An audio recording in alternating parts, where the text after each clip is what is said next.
పూజనీయులు ఆంధ్ర రాష్ట్రానికి అభివృద్ధి ప్రదాత, అనుభవంతులు, ప్రజా సేవకులు, కాబోయే ముఖ్యమంత్రి వర్యులు చంద్రబాబు నాయుడు గారికి వందనాలు తెలియజేస్తూ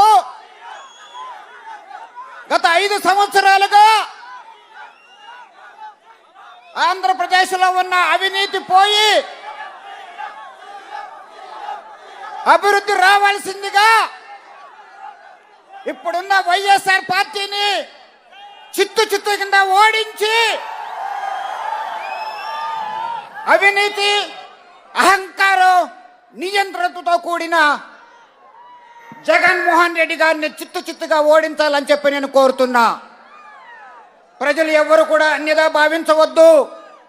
నిన్నటి వరకు వైఎస్ఆర్ పార్టీలో ఉన్నాను కదా, ఈ రోజు నేనేదో వైఎస్ఆర్ పార్టీని జగన్మోహన్ రెడ్డి గారిని తిట్టినట్టుగా ఎవరు భావించవద్దు. వారు కష్టకాలంలో జైల్లో ఉన్నప్పుడు 2012లో తండ్రి లేని బిడ్డ, రాజకీయ అభివృద్ధి, రాజకీయ భవిష్యత్తు లేదు. అలాంటి సమయంలో అన్ని విధాలుగా నేను అండగా ఉంటే ఎంపీ అవకాశం ఇచ్చారు, ధన్యవాదాలు. కానీ ఎంతో క్రమశిక్షణతో ప్రత్యేక హోదా కొరకు రాజీనామా చేశా, అలాగే దీక్షలు చేశా. కానీ ఎందుకు ఎంపీ నుంచి ఎమ్మెల్యే పంపించారు? మీరు ఒక్కటి తెలుసుకోవాల్సింది ఏమిటంటే, జగన్మోహన్ రెడ్డి గారు ఆడే నాటకం ఒక్కసారి తెలుసుకోవాలా.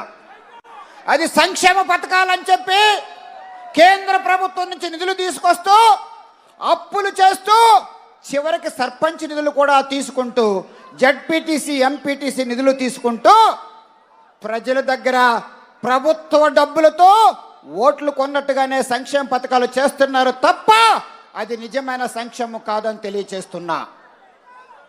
నిధులు ఉంటే ఒకవైపు సంక్షేమం ఉండాలా, మరోవైపు అభివృద్ధి ఉండాలా.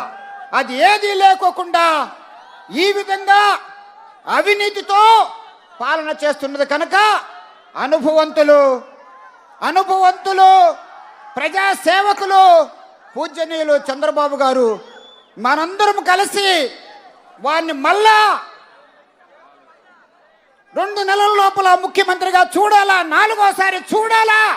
ఈ నియంత్రణం పోవాలా, అవినీతి పోవాలా, అహంకారం పోవాలా.